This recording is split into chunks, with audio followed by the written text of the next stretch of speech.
Alright mga kapatid, magandang araw po sa inyo mga kapatid. Andito tayo ngayon sa ating asula mga kapatid kasi magdadagdag tayo ng asula mga kapatid. Mag-i-extend tayo kasi kahit pangalawang bisis pa lang ako nakapagbigay ng ating asula mga kapatid, naramdaman ko na po ang napakalaking tulong nito sa aking pagpapabo mga kapatid. Kaya eto mga kapatid, samahan nyo po ako. Gagawa tayo ng isang asula mga kapatid. Kasi may sobra kasing trapal ang ating binili mga kapatid kasi bumili po kasi ako ng 10 metros mga kapatid. 10 meters na trapal mga kapatid kaya sumubra ito ng mga 4 ata na metros mga kapatid. Sakto naman dito mga kapatid kaya lang septic po yan dati ng baboy mga kapatid kaya ganyan ang hitsura mga kapatid. Babakbakin natin yung simento na yan mga kapatid at dito tayo maglalagay ng asula mga kapatid. Sana kayanin natin ito. Hindi na tayo, naka-jacket na tayo mga kapatid. Mag-jacket tayo dipinsa ng kunti para hindi masyadong umitim mga kapatid. Para di naman masyadong nakakahiya na humarap sa inyo mga kapatid. Ayan na mga kapatid, ready na tayo. Samahan niyo ako. Let's go!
Ayan na mga kapatid, tapos na po natin mabunot ang kahoy at mabalbag ang bato.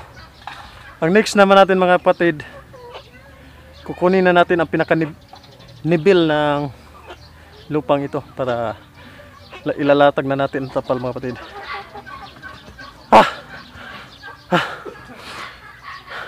Halata bang pagod ako mga kapatid?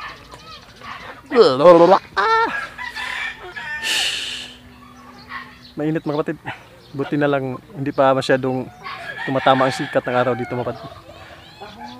Mamaya pagka sikat na ng araw tumatama na dito, pahinga na tayo mga kapatid.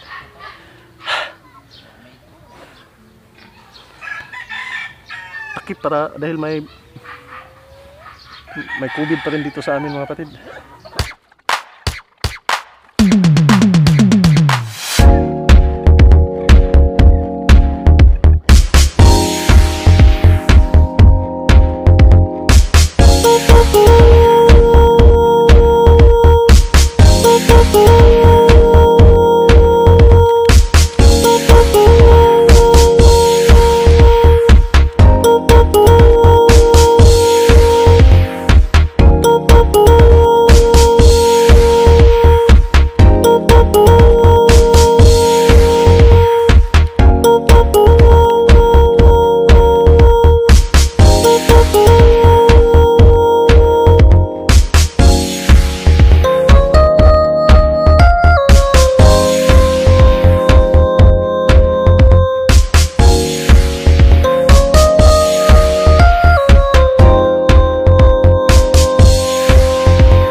Alright mga kapatid, samahan nyo ako. Pipinuhin natin ang ipot ng baka mga kapatid. Ipot ng baka mga kapatid. Wow. Here. Pipinuhin natin ang ipot ng baka mga kapatid. Ito po ang pinaka-fertilizer at pataba ng ating asula mga kapatid. Pangalawang pond natin ito mga kapatid. Ngunit maliit ito ng kunti kaysa noong una natin gawa mga kapatid. Tuyo na po itong mataing baka na ito mga kapatid, kaya hindi na po ako niluluod, gibidli lang. Ito mga kapatid, tatagtarin natin ito ng maigi mga kapatid para magamit natin ng mabuti. Tingnan nyo po mga kapatid kung anong gagawin ko, kung paano ko po pinipino ang ating ipot ng baka mga kapatid. Yan.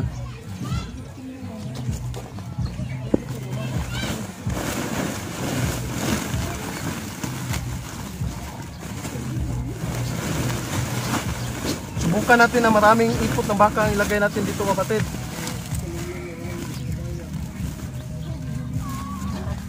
Pag didiscover tayo mga kapatid, kasi doon sa kabila mga kapatid maliit lang ang ilagay natin dito. Damihan natin ng lagyan natin ng mas maraming tae ng baka mga kapatid para nakita natin ang kalalabasan mga kapatid.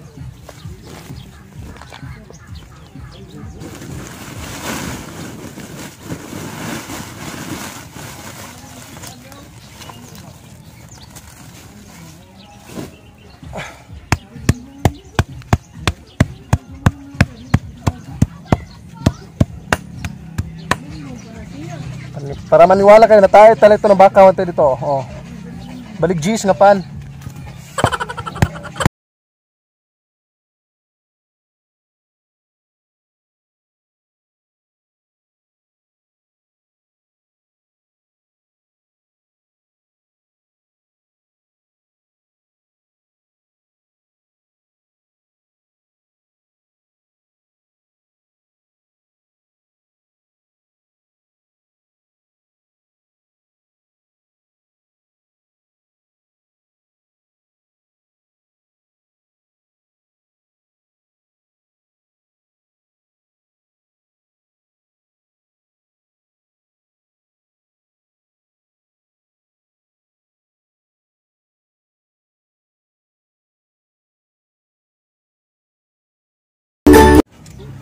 Tapos na po natin napino ang ipot ng baka mga kapatid.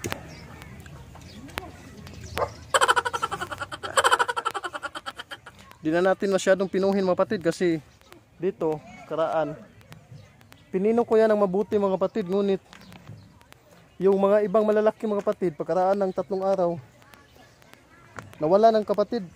Lumubog naman kapatid, kaya di na natin ito pipinuhin mga kapatid. Yan na, sakto na yan mga kapatid. Hindi na masyadong pino mga kapatid. I-divide na lang natin sa mga kapatid. Hindi na natin masyadong pinuhin kasi lulubog din na ito pagkaraan ng 3 araw mga kapatid. Yan. Dahil may experience na kasi tayo mga kapatid. Yan. Kahit ganyan na yan.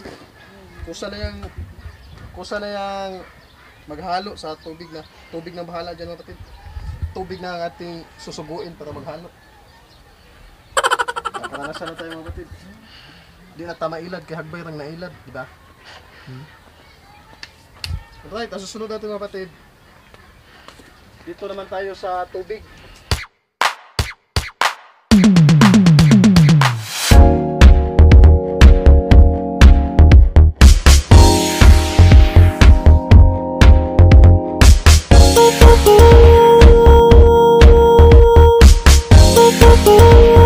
Ready na ang ating daanan ng tubig mga kapatid. Pupunta na tayo doon sa pinakapuno mga kapatid. Ito, puntahan na natin ang pinakapuno mga kapatid.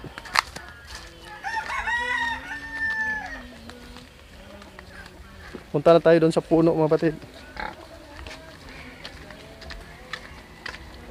Hop, yan. Papunta yan sa amin mga kapatid. Yan. Ito na mga kapatid, dito na po ang pinakapuno. Ang drainage ng ating hugasan ng plato mga kapatid, yan rin ang ating gagamitin sa tubig papunta doon mga kapatid.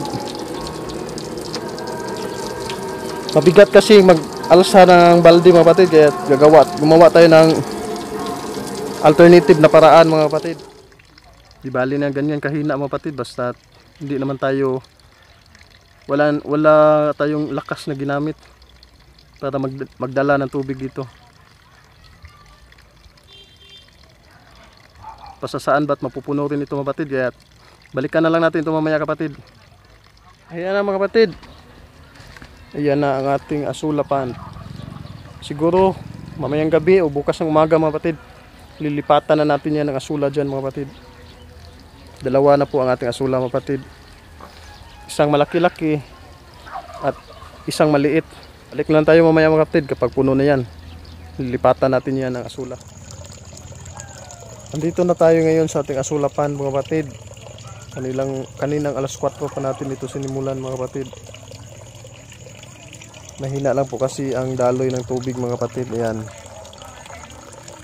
Kaya hindi pa masyadong napuno mga kapatid. Alas 7:20 na po ngayon ng gabi mga kapatid. Ayan. Marami pong nakalutang na dumi ng baka mga kapatid. Ganyan po talaga yan mga kapatid. Ngunit pagkaraan ng ilang araw yan mga kapatid, lulubog naman yan kasama dyan sa lupa mga kapatid.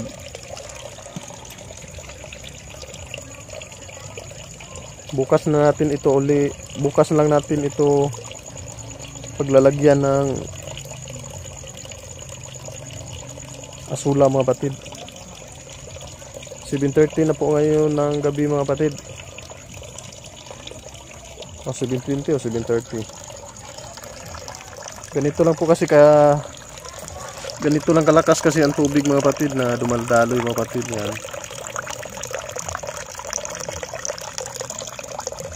Konting tubig na lang ang kulang mga kapatid. Tapos bukas lalagyan na natin ito ng ito ang isang asula natin mga kapatid.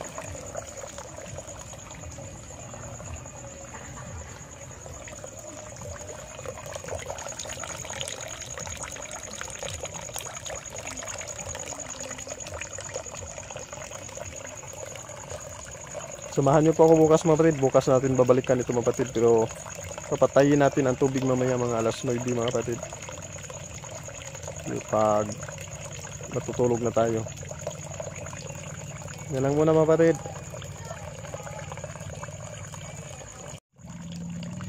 Yan, gumamit lang po tayo ng ring light mga kapatid. Ring light po ang ating ginamit mga kapatid. Ito po ang ring light natin mga kapatid. Napakaliwanag pa lang mga kapatid. Tapos ang kanyang supply mga kapatid, ito power bank. Napakalaking pakinabang nito sa ating pag-vlog mga kapatid. Kaya bukas ulit mga kapatid.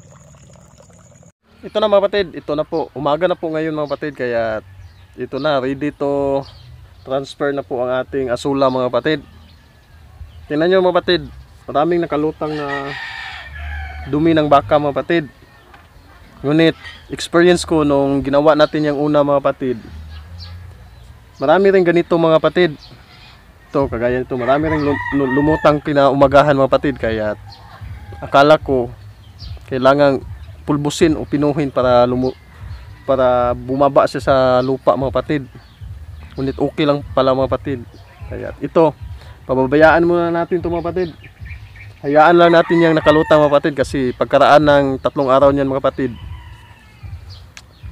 ma-absorb yan ng tubig mga kapatid at lulubog yan mga kapatid, sasama yan sa lupa mga kapatid. Kaya samahan niyo ako mga kapatid, magtra-transfer tayo dito at mangunguha tayo ng asula. Ilalagay natin dyan sa balde mga kapatid para ihalo natin sa pakain natin sa ating pabo mga kapatid. Samahan niyo ako mga kapatid, let's go!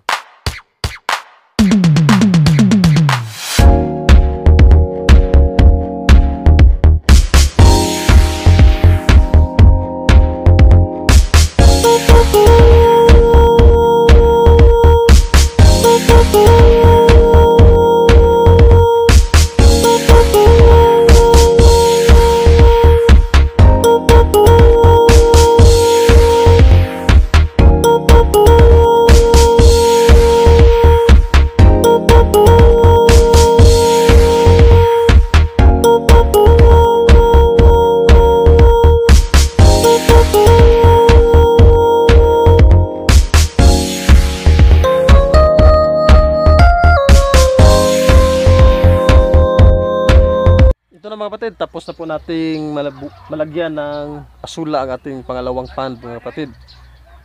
Pang-anim na araw pa lang po ngayon mula nang maglagay tayo ng 1 kilo doon sa kabilang pond mga kapatid. Tapos nagsimula akong mag-harvest noong pang-4 na araw, kahapon at ngayon. Kahapon 2 beses akong nag-harvest mga kapatid at ngayon nag-harvest naman ako nito mga kapatid. Mga 1 kilot kalahati lang ito mga kapatid. Sinusubukan ko mga kapatid kung gaano kabilis ang pag-ani natin ng asula mga kapatid. Kaya sulit talaga mga kapatid. Lalo na siguro maabutan ito ng 15 days. Parang hindi na siya, wala ng tubig siguro makikita mga kapatid. Puro asula na mga kapatid. Tingnan nyo.